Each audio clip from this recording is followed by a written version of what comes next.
Batman is not Bruce Wayne, but not in the way you may expect.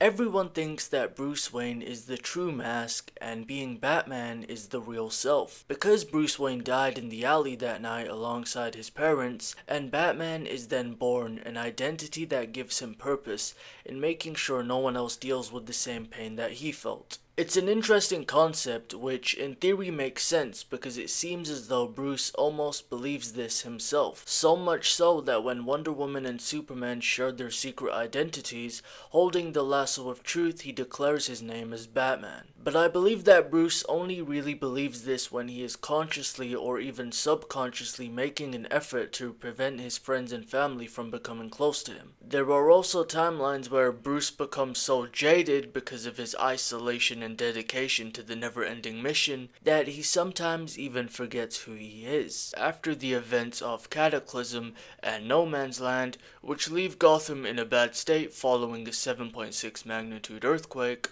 Bruce Wayne goes on a mission to restore the city by financing from newly elected President Lex Luthor, who uses the crisis in Gotham to gain power politically. After the rebuilding of Gotham, Batman's prior love interest, Vesper Fairchild, comes to Gotham and hopes to respark a relationship with Bruce. She ends up being assassinated right in front of him as the GCPD show up on an anonymous tip. They arrest Bruce for the crime and send him to Blackgate Prison. And whoever decided to set Batman up was so good that when the Bat family tried to investigate the murder, all the evidence leads back to Bruce killing her as a way to protect his alter ego. This then forces Batman to retire the persona of Bruce Wayne and strictly become Batman moving forward, which obviously leads to tensions among his allies. It shows Batman going back to Crime Alley where it all began, but not to mourn his parents, but rather remembering the moment the Bat breaks through the window and tells him what he must become. At the time, Batman is wandering through Gotham's East Ends and studying people, as he knows that one day he would soon have to face these people, and as you can see from the panels, these are indeed recreated panels from Batman Year One. We see Batman's thoughts. Years ago, before the Bat found me and told me who I was, I tried to find myself on these streets. Was I Batman then, or just Bruce Wayne in a disguise, trying to begin a mission he'd waited his whole life for? The moves though, rougher and less sure, were some of the same moves I use today.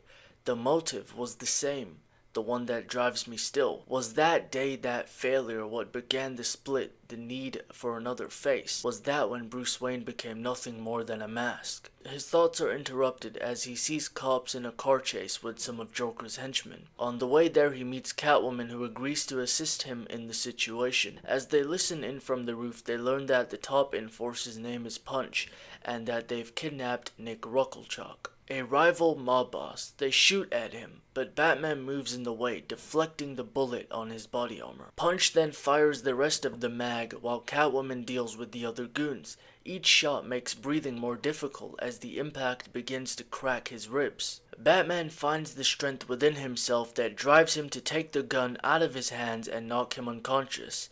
In the aftermath, Catwoman asks Batman, why would you save somebody like Nick? To which he responds, life complicates everything. When she leaves Batman, he begins to ponder her question further. He believes Bruce died in the alley, and the Bruce he presents today is a remembrance of the youngster who died years ago. But that isn't true because Nick's life was saved because of the ideas installed upon him by his father. As a doctor, his father Thomas believed in the sanctity of all life, and unbeknownst to Bruce, he believes in it because his father did. After everything, in the final chapter, he comes to the conclusion, I am Bruce Wayne.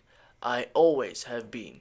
I used to believe Bruce Wayne was the mask, and Batman was his true self. But if that's the case, then all the things Bruce Wayne does, his conversations with Alfred, friends and allies he made, Bruce Wayne funds many of the most well-respected institutions in Gotham. All of the charity work and foundations he built via his wealth would all just be for the public eye, and not out of his mission to help people.